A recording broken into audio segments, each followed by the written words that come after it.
আজকে করব আমি দেশি মুরগির মাংস। তাই কিছুটা মাংস নিয়ে ভালো করে ধুয়ে টুয়ে নিলাম।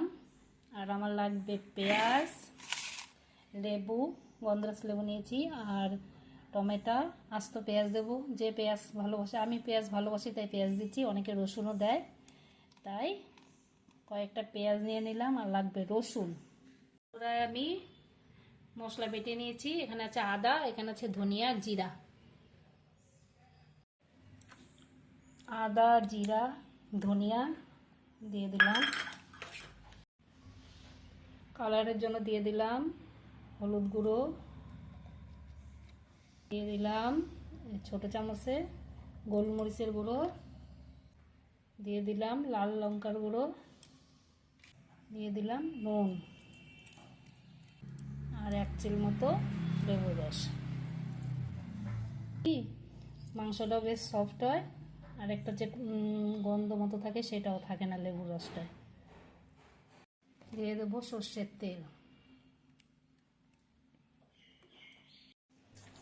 ভালো করে মেখে নিয়ে আধা ঘন্টার জন্য একটা থালা দিয়ে ঢেকে রেখে দেবো। তাহলে মাংসটা মশলাটাও লাগবে গায়ে, সফটও হবে। মাখা আমার হয়ে গেছে, দিয়ে আধা ঘন্টার জন্য ঢেকে রাখবো। ভেজে নেব। আলুগুলো ভাজা হয়ে গেছে, এখন নামিয়ে নেব। দিয়ে দেবো তেজপাতা, পেঁয়াজ দেবো। পেঁয়াজগুলো ভাজা হয়ে গেছে, এবার দিয়ে দেবো রসুন। এবার দিয়ে দেবো মেখে রাখা মাংসগুলো।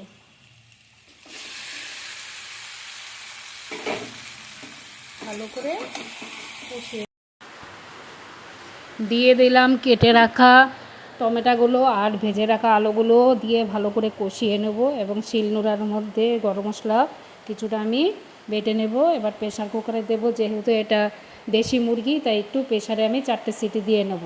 সমস্ত কিছু দিয়ে একটু জল দিয়ে আর গরম মশলাটাও দিয়ে দেবো, আর আস্ত পেঁয়াজগুলোও দিয়ে প্রেসার কুকারে মুখটা আটকিয়ে দিয়ে একটু ভালো করে নাড়িয়ে দিতে হবে, নাহলে নিচে কিন্তু লেগে যাওয়ার ভয় থাকবে।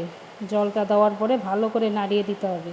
এবার প্রেসার কুকারের মুখটা ভালো করে আটকিয়ে দিয়ে এবার আমি গ্যাসে বসিয়ে 4টে সিটি দিয়ে নেব।